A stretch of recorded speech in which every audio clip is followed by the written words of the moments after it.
The Koalition. Producer Tyler Thompson. Producer John Lesher. Star Harry Melling. Star producer Kristen Bale. And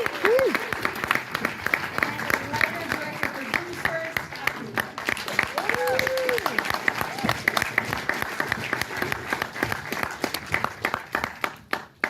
Wow, thanks for coming out, guys. Yet another congratulations to you all. All right, Scott, I wanted to go back to the beginning with the screenplay to start here, because I was reading this quote from Lewis, the author of the Pale Blue Eye novel, and he had said, I had heard so many awful stories from other writers about what happens when a book becomes a movie, but that wasn't the case here at all. So for you, adapting his source material, what can you be doing to ensure that you are making the best movie possible in your own mind, but also giving him that feeling as well? Well, it's really always about capturing the essence of the novel, and I'm really careful to say to an author if I'm adapting his or her work that there's a big difference between a film and a movie, and that I will try to do just that, capture the essence. And because I grew up in Virginia, where Poe spent his formative years, my father taught English, my father loved Poe, and introduced this novel to me, not to adapt, but just because he thought it was clever to have Edgar Allan Poe as a central character in a detective fiction. And I read it and I thought, my God, this could be a great movie. So I reached out to Louis Bayard and told him simply that this will have your characters, this will have your heart, the essence, and it will be different than the novel. And you really have no bigger critic than one that you want to love the movie than the originator of the material in the world. And I have to say, when we saw the film and he sent me the most beautiful email, then I feel like, okay, I can breathe now. That's making me think. I heard this quote that Joe Wright said recently. Someone shared it with me, and he was talking about directors and how directors should only take on stories that they feel they know a secret about. So what was your pale blue eye secret that made sure that you could adapt this in a way that was uniquely your own? Well, it's the secret was taking the essence of the novel, but for me, making it not only a whodunit, but a father and son love story between two men who live on the margins of society. But also incredibly important, the secret of this is a Poe origin story, because so many people know Edgar Allan Poe from the daguerreotype that we've seen of him, the photo which was taken 4 days after a suicide attempt, and all of the dark undertones and thematics of his work as the godfather of horror fiction and detective fiction, and someone who was obsessed with the satanic and the occult. We think of Poe as someone who's incredibly dark. But the secret here was, how do I tell a story about Poe at West Point in which he's warm, and humorous, and witty, a great companion, someone full of life, a romantic, and that's testament to Harry's performance. Great success in that. Tyler and John, I want to come your way now to talk a little bit about getting this project off the ground, because I know Scott had been working on this script for a while, so maybe why was now the right time? What was the biggest hurdle you faced in getting it the green light, and then how did you overcome that hurdle? Yeah, I mean, I think, whenever you have, fast friends and people who have worked together just over the past, Scott and Christian and John, when people have that relationship, they've done movies in the past, when they say they want to do something, everyone trusts in the process. So I think everyone kind of went with God, everyone, did what they had to do in the process, in the process of getting this made. And, when you have people who buy in from the top down, it's kind of easy doing it. John came in and helped, really creatively produce the project and, brought it to where it is now. And John, you could kind of take it from there if you like. No, I think, thank you, Tyler.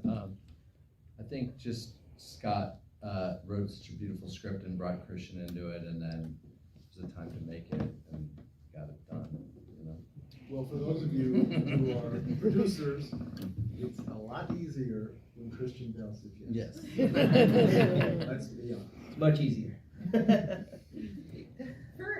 the four of you, because you've all worked together in the past, and you seem to keep building, I guess, like a set family that grows with every single production. So when you're adding to that creative team, is there any quality you look for in another artist that says to you, like, this person isn't going to only do their job well, but they are going to be an asset to our team and the type of collaborator that we want to have with us?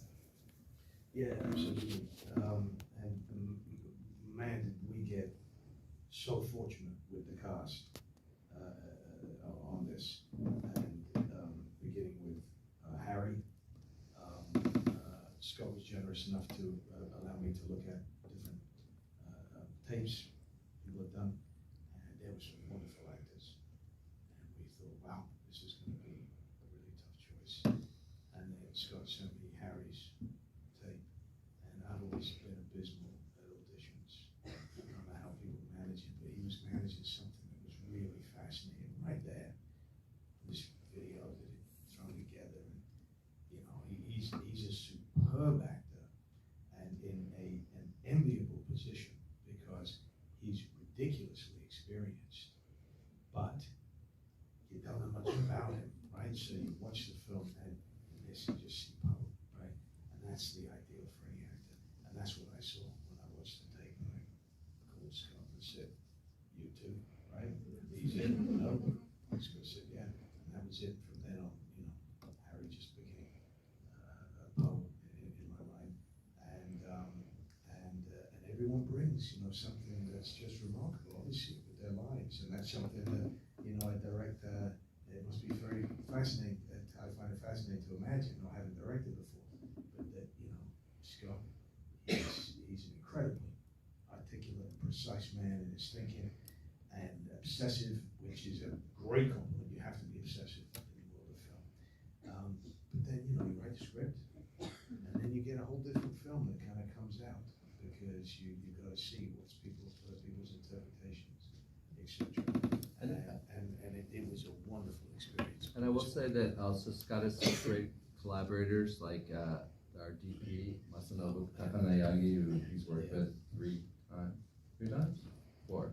Kasha, our costume designer, has worked with, this is our second film with her, and Dylan Tishner's worked with twice, who's the editor, and Kasha, and Stefania, who's we've worked with now twice, right? Yeah, it really helps to have a shorthand with your collaborators, production designers, certainly my photographer, my editor. Really, because the films that I make are not easy to make. This was, like Hostiles, and the Furnace of Christian, this was it's a difficult film to make, difficult locations, extreme weather, -8 below zero, -4 below zero, and of course I'm outfitted in full North Face. Christian and Harry are in wool. Never complained once, although understood. I would often see, or Harry, I would say. Others complain. And they had difficult time focusing, but in the end, it all worked out. And Harry, did you find it difficult production? No. Well, I mean, we talk about the weather, but the weather's such a part of the film, isn't it? I mean, you can feel the harshness, the brutality of what these people would go through, and that just feeds a performance. I mean, yes, there were times when you're worried your mouth wasn't going to open, but on the whole, all of that it's there in every frame of the movie, caught by these wonderful artists. So yeah. I have a million follow-up questions now, and I hope I can remember as many of them as possible. Building on something you just said, Christian, for you too, Harry, as far as things changing as you take a story like this from script to screen, can you each tell me what was your very first impression of your character, and then how did that change as I guess you started to, you know, fill in the blank space between the lines on the page? So I read the script, and I thought this is what's intriguing is that we're challenging the idea of how people see Poe. That was my initial thinking, and what an opportunity to present someone who, at the beginning of the film, is both the smartest but also the silliest person in the room. And I thought that was a really exciting thing to play with, and then eventually get to where we get to with him. So that was my initial thinking, and then it was just a question of slowly doing all the research, really, and reading up all of his works alongside what people wrote about him, and then going back to the script and working out what was useful and what wasn't useful, and just slowly building up from there, really. I mean, the script was so detailed and specific, and the way that Scott works is so specific and so collaborative that it is just a process of just waiting for stuff to be revealed to you as you go along. It's not no drastic changes, no sort of massive U-turns in terms of where you're heading, but just gentle nudging. Same for you, Christian? Well, you know, for me, obviously, we had to approach it first as whodunit, and he's a detective, and he's incredibly successful at what he does, and he has great conviction in his own abilities, and in trying to assess, you know, how much can we give away? We need to give away something. We need to give a very satisfying second viewing to this film. How much can we do that without pushing it too far? And obviously within that, Landor, as we see at the end, is actually an incredibly emotional man. He's just not someone who shows that in his life whatsoever. And then he's meeting Poe, who, as Harry said, is a silly fellow, and someone who is not listened to or liked or trusted at all at Westport. But Landor sees something in him, a joy in life, a process to life, which Landor lacks, and which at this point, very surprisingly to himself, he starts to want, right? And I think, you know, for me, you know, obviously there's the father-son story, and obviously, you know, love of father for his daughter, and then being able to see through his eyes how he could have been a better dad as well. And, you know, if Landor's a reward, right, Poe's a process. The process creates art, music, literature, and everything is joyful.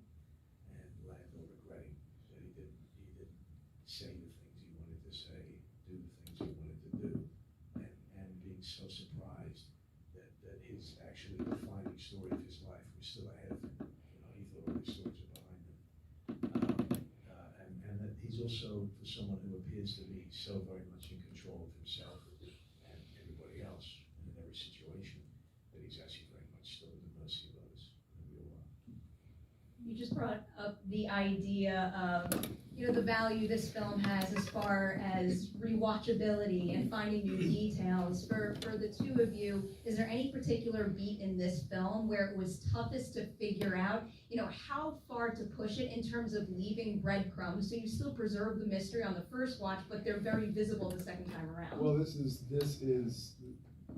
the value of having such a great actor in Christian, who can give you so many different readings and take it right up to the edge and just give you gradations of guilt throughout the film, whether it's the opening of the movie where he's washing the blood off the truncheon in the river. Is it when the captain is waiting at his cottage 90 seconds later where he asks, will he come meet with the superintendent? And Christian's character says, and I shouldn't come. That's what it is. Once he's been interrogated, or not interrogated, discreetly asked to discreetly investigate this murder of this young cadet. So just throughout the film, and Christian can speak to the difficulty in giving me lots of options in the cutting room, so that throughout the film, just by gradations, do we take it right up to the point where many people who are quite astute can say, oh, I knew it was Landor from the beginning. I didn't know it was him from the beginning on the first watch, and then the second time around, I'm like, oh my God, this is mapped out perfectly.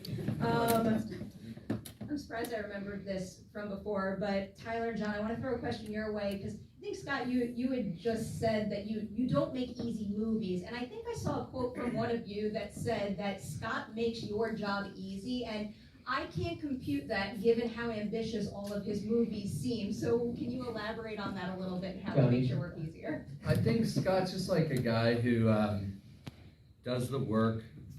He delivers.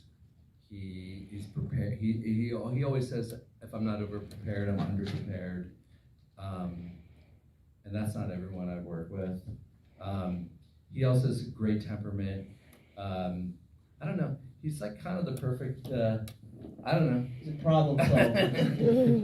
He's just like this guy who shows up every day and tries to make it better and wants to make it better and is focused on the work. And that's all you want when you're working with someone, you know? Yeah. With that in mind, Scott, I'll throw this your way to start, but anyone feel free to jump in on this. Can you give me an example of a day on set when things weren't going to plan, but you found a creative pivot and a scene turned out better off for it? Well, look, when you have actors like Christian and Harry and Tim Spall and Duvall and Gillian Henderson and Toby Jones and on and on and on, it's a little bit like being what I would imagine a jockey in the Kentucky Derby. You're on one of the fastest horses in the world, and all you have to do is just to get a little bit of rein, maybe show them the whip, although we don't show whips on set. Anything to do to let the best at what they do what they do. Staying out of the way. Making this film during peak Omicron was difficult when we're all in masks and you can't quite communicate the way that you would like. But I would say that one of the more difficult scenes that I've directed is the final scene in which Poe pieces together that it was Landor who has committed the crimes. And just in terms of finding the right calibration for both performances, we shot that sequence all in one day. It was a very, very long day. So really it was about, they weren't problems as much because the elements, the brutality of the landscape and the weather was every day. It was really about trying to find the essence of what would be the culmination of the film with two thoroughbreds. And they make your job easy as a director. Did you guys have anything that was quite difficult? The cold was really bad though. I mean, they didn't feel it. Every day. They didn't feel it, but everyone else did. I dig your movies, but I feel like you need to make a vacation comedy next or something. My wife recently, she filmed the opening credits to White Lotus in Tuscany. Can't you make something like this? That's also Palermo. That's Italy though. Or whatever it is, Sicily. Yeah, Sicily. Yes. That's I right. haven't seen it, but it sure looks lovely on my phone. Christian, Harry, did either of you have any scenes that were particularly difficult or? Harry, I'll actually build on the scene that Scott just brought up, because I do have like a burning question about calibrating your performance there. What was it like finding the right balance between like him being truly brokenhearted that his close friend, like what happened to him and his truth, but also him being really angry about being lied to and like maybe even a tinge of satisfaction that he solved this case? Yeah, I think all those things are there for sure. I think when I was doing the scene, I just kept thinking about what happens when you suddenly feel like you have you belong, and then what happens when you suddenly don't, or have lost the thing that makes you feel like you've got a place in the world. And that was kind of the main sort of that was the main thing that I was trying to, I guess, hold on to. But of course, it's Poe, so there's going to be an element of enjoying the fact that he's solved it. There's a kind of even the language that he used. There was a real sort of indulgence in some of the words that he was using, and all that stuff is there. But if that so happened to be an enjoyment or a sort of relishing the language. That was just because it's Poe, it's just there. But actually, the root of it is this deep loss and this beginning of him going to a very dark place and understanding the writer who we associate this iconic Edgar Allan Poe, this moody sort of Gothic writer to this, so that was the thing I was holding on to most, and other things could happen if they did. But the thing that I was really holding on to was that sense of loss. Really beautiful and very effective balance there. Christian, I'm sorry I cut you off. I'll toss Scott's question back to you. Is there any particular scene of the film that you found the most challenging in terms of calibrating your performance?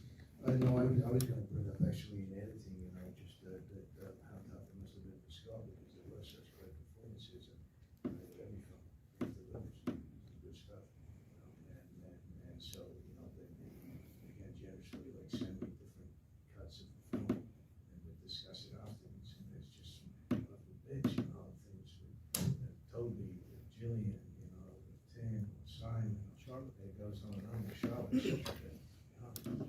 wonderful stuff, and that was the adventures, but 6 hour. See why people make limited series. We'll watch that too. To further spotlight the ensemble here, I'll start with Christian and Harry, you two in particular, because I love highlighting the value of a good scene partner, and your dynamic in the film seems like it demands it. So can you each tell me something you appreciated about the other as a scene partner that maybe helped you access something in your own character that you wouldn't have been able to without him? It's quite simple, I think, really, just in seeing someone who you're having a real conversation with, you're responding. You have to prepare a character, of course, but the way I approach it, the way I approach it is more that you prepare the character rather than the scene in particular, because the scene has to be allowed to go wherever it might go. And so I don't practice the scenes particularly much. And so I found just wonderful collaboration and cooperation with Harry, and taking it to different places, and like Scott was saying, him nudging us in different places. And that's only possible when you spend a lot of time prior to filming, really figuring out your characters so that you can dance and adapt completely, incredibly, for different scenes, rather than becoming very regimented about how you expect the scene to unfold, and then not knowing what to do when it doesn't. It's actually really enjoyable when suddenly you find yourself slightly wrong-footed, and you didn't think it was going this way. That's great. That's when it starts to be fun. And when you got a partner like Harry, you can see he finds that fun too. How about for you, Harry? The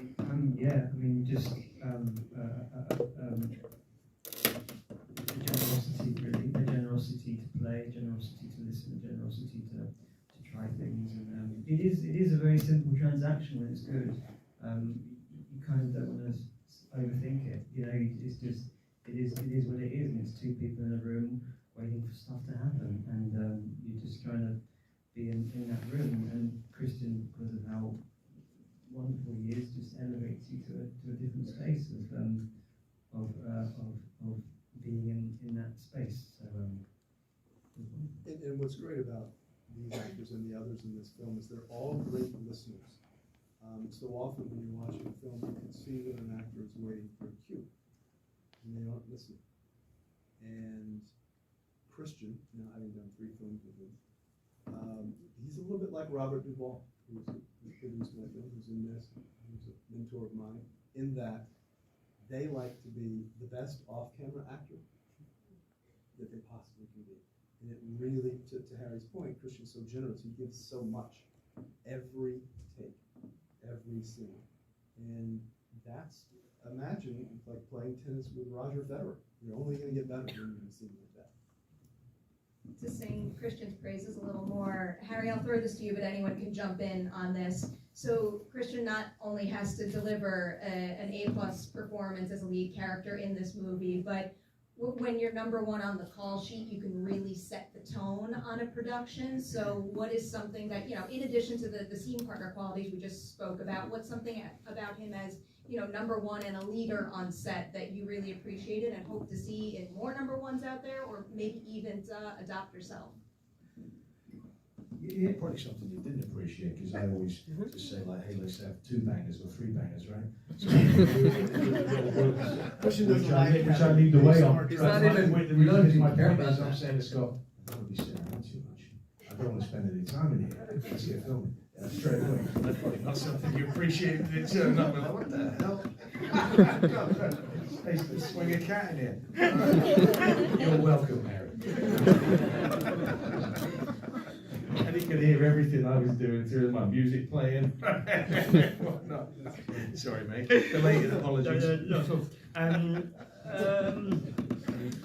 What was the question? What do you appreciate about Christian as a number I one? mean, it's just, let's get on with it. Let's do it. You know, there's no fuss. It's just about doing the work, and Christian leads by example. I mean, he's always there, and you just gotta kind of, you just wanna be as committed as Christian. So, And now having made 3 films with him, he's the first on the set, never staring at his phone, playing Wordle, set up, doesn't go back to his trailer. He's like solid as a rock. You could be -8, and he doesn't complain. You could be 9,000 feet above sea level and the continental divide with rattlesnakes everywhere, and Christian doesn't care. And number 1, 2, 3, 4, but if Christian's fine, then I'm fine. I think that's what that kind of infiltrates the cast, and it makes my job and John and Tyler a whole lot easier. But Christian still deserves a vacation comedy in Only in LA. To highlight more of the ensemble, you already name dropped a whole bunch of people, but for anyone here, I guess specifically I'll start with you, Christian and Harry, but is there anybody else in this ensemble where you can remember a time on set where they did something in a scene that totally surprised you, and you know, you stopped and said, like, I never knew you were capable of that, that's hugely impressive, and I'm wowed by how you shot me at that moment? Oh, I wouldn't stop to say that. Everyone out of the moment. With that, I might think it quietly, but I can't. It's also a little bit of a double-edged compliment, that, isn't it? Well, why didn't you think I was I know what you mean, but there's very nice, as I said, surprises, you know, and that's why I don't like to study the scene overly, you know, like really just get into it as you discover it, have it, and still have a sense of discovery. Because that's one thing, when you analyze something too much, then it stops being something that you are discovering any longer, you know. So I think that there really is something to not over discussing a scene, and therefore you can still discover it rather than just always be chasing it, right? And because when you're chasing it, then it can become kind of exhausting and a bit stale. Whereas if you're discovering it, then it can go in a different direction. I will say what's wholly satisfying is from Crazy Heart, the first film I wrote that for Jeff Bridges. It took Jeff, he didn't know it, of course. It took him a year to read it. Finally said yes. Christian, I've written 3 films for. As I'm thinking of my cast, as I'm writing, and I was so struck by Harry's performance in the Coen Brothers, The Vow with Buster Scruggs as the limbless performer, or Timothy Spall, or Simon McBurney in countless films, Gillian Anderson, Toby Jones, Charlotte Gainsbourg. Literally, all these people I had in mind, when they're reciting the dialogue and they're in a scene with one another, it's really almost kind of a pinch me moment, like, my God, this has really come to fruition, and they're far better than I could have ever hoped. And that happens in almost every film, and I'm so grateful for that. So for those of you who produce and direct, you know exactly what I'm saying. It's a kind of a remarkable experience. I think we got some time to squeeze in 1 or 2 more, maybe. Tyler and John, I'll go back to you to maybe highlight some of the historically accurate elements of the film. whether it's like something big and broad in the movie, or maybe like the tiniest detail, is there anything you're especially proud of in that respect because it was hard to source or something that you hope people catch? Well, I mean, all the costumes, I think, I mean, I remember seeing Gillian Anderson and getting back to your other question of like some of the outfits she was wearing, I was like, whoa. Tyler helped us, but back to the question you just asked, we had the good fortune of going to West Point a bunch of times and touring West Point. We didn't actually end up shooting there, but we got some incredible assistance from a lot of folks at West Point, and to all the military stuff and research and stuff like that. So as producers, I feel like really helped shape a lot of things from the film, and the expertise that a lot of those folks offered, all the cadets and the training and stuff like that. Those are all those drills and everything were totally realistic. And they're very similar to the drills that they currently do now, actually, which is also super interesting. But Tyler, you helped us set that up, and I think that was really, for me, it was really, I loved it. It was also really helpful, I think. Yeah, I think at the end of the day, it was kind of like the search for authenticity as it pertained to that. West Point is not just not just a place where people go to learn how to be in the service. It's a state of mind. It's something that I certainly couldn't do it, and I knew that from the second I walked onto that campus, that I was like, I will never be doing this shit. My kids probably won't do it, and their kids might not. It just takes a certain person to do that, and so I think But they're also young, and you see these very, very, very young men, and women, but men, just they're gonna go off to battle. That was just very shocking, but also very informative, and they were really helpful to us. Extraordinarily helpful. Yeah, music, costumes, and everything from the second we went there. And I think it shows in the film. Absolutely. All right, Scott, you're getting my last question. It's a terrible question because I'm essentially asking you to pick your favorite child in this movie. There's so many beautiful frames in this film. Do you have a single favorite one that when you see it and look back at what it took to create that, you're like damn, that's satisfying and I'm proud of it? I mean, honestly, it is a little bit like your children, because Masanobu Takenagi, with whom I've made 4 films, is truly a master. He's a master of composition, he's a master of lighting, he's a master of movement. Really is a situation, not just because he's Japanese, but a mindset from Kurosawa. But I said to Masa when I first started thinking about how I wanted to photograph this, for the interior scenes, I wanted to feel like it was lit by Rembrandt himself, and it's like the Dutch masters. So there are interior scenes of Christian and Poe in the beginning, candlelight, 2 people in frame that whose lives will both be changed by that particular encounter. So something there, and even I would say Landor by the river in the beginning, because that sets the tone. That reminds me of the German expressionist Caspar David Friedrich, whom I said to Masa, my costume designer, production designer, say, this is the world. I want this to be shot in color, but I want it to go black and white. I want an incredibly controlled palette, only a few colors, black, blues, greens, and grays. And I would say probably just because it sets the tone, the opening frame of Landor cleaning the truncheon after we've come up the river of darkness that's going to take us to hopefully a place of reconciliation for his character, but a film with real epic scope and emotional scope. We have to let you all go. See this movie again. Trust me when I tell you that. Thank you.